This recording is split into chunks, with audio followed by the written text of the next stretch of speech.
बिहार में बीजेपी को आनन फानन में करना पड़ा सीटों का फॉर्मूला सेट। चिराग कुशवाहा मांझी सहनी को मिलेगी कितनी सीटें?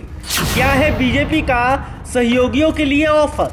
बिहार की राजधानी पटना में जहां विपक्षी दलों की 23 जून को बड़ी बैठक होने जा रही है, वहीं बीजेपी ने भी अपनी तैयारी पुख्ता करनी शुरू कर दी है। बिहार में बीजेपी ने एनडीए के सहयोगियों के लिए इंटरनल कोटा तय कर दिया है। बीजेपी एनडीए के साथी दलों को 10 सीटें देने वाली है, जिसकी विस्तार से चर्चा हम आपसे करने जा रहे हैं। आपको बता दें कि विपक्षी एकता के सूत्रधार बिहार के मुख्यमंत्री नीतीश कुमार और महागठबंधन को लोकसभा चुनाव में पटकनी देने के लिए बीजेपी कोई भी कसर नहीं छोड़ना चाहती है। इसी क्रम में बीजेपी ने अभी से ही सीट शेयरिंग फार्मूला को सेट कर दिया है, ताकि एन चुनाव के वक्त ताकत को सीट शेयरिंग में उलझने के बजाय अभी से ही एनडीए को एकजुट कर चुनाव में सक्रिय किया जाए। दरअसल बुधवार को बिहार बीजेपी के कोर ग्रुप की दिल्ली में बैठक हुई। बैठक में तय किया गया कि केंद्रीय गृह मंत्री अमित शाह और पार्टी के अध्यक्ष जेपी नड्डा विपक्षी दलों की बैठक के ठीक बाद बिहार का दौरा करेंगे। जेपी नड्डा 24 जून को झंझारपुर जाएंगे, तो अमित शाह 29 जून को मुंगेर में बड़ा कार्यक्रम करेंगे। इसके अलावा बिहार में बीजेपी ने एनडीए के साथियों के लिए सीटों का फॉर्मूला भी सेट कर दिया है। माना जा रहा है कि बीजेपी बिहार में 30 सीटों पर खुद चुनाव लड़ेगी और बाकी 10 सीटें सहयोगियों के लिए छोड़ने वाली है। हालांकि 1 या 2 सीटों के लिए गुंजाइश भी रखी गई है। बिहार में बीजेपी ने एनडीए के सहयोगियों के लिए इंटरनल कोटा तय कर दिया है। इसी के तहत पार्टी का स्पष्ट मानना है कि 2014 में 30 सीटों पर लड़कर उसने 22 सीटें जीती थी।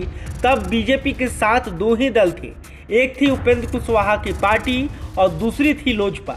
बीजेपी के साथ अभी सिर्फ पशुपति पारस की पार्टी आरएलजेपी है। वहीं आपको बता दें कि उपेंद्र कुशवाहा की जो है वो बीजेपी से बातचीत चल रही है। बीजेपी का कहना है कि 30 सीटें तो उसे चाहिए ही, साझेदारों को 10 सीटों से ही संतोष करना पड़ेगा।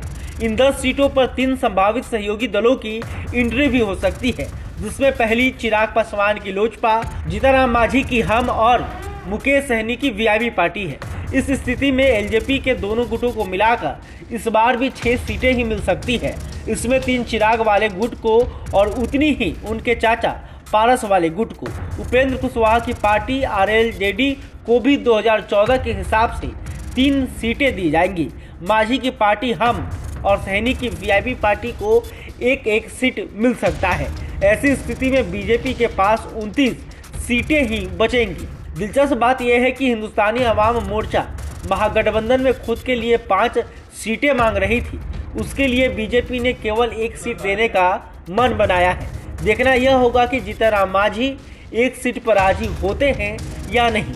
यह भी चर्चा है कि जीतनराम मांझी को भाजपा ने राज्यपाल बनाने का वादा किया है। चिराग पासवान को लेकर भी कहा जा रहा है कि वे शायद ही 3 सीटों पर राजी हो पाए। हालांकि अभी उनकी पार्टी में उन्हें छोड़कर कोई सांसद नहीं है। 5 सांसद पशुपति कुमार पारस गुट में शामिल हो गए थे। बता दें कि 2019 के लोकसभा चुनाव में चिराग पासवान की पार्टी के 6 सांसद चुनाव जीते थे। इनमें चिराग पासवान भी शामिल थे, लेकिन बिहार विधानसभा चुनाव के कुछ महीनों बाद ही लोजपा में बड़ा विभाजन हो गया। पशुपति कुमार पारस 5 सांसदों के साथ अलग हो गए थे। भाजपा ने पशुपति कुमार पारस को केंद्र में मंत्री भी बना दिया था।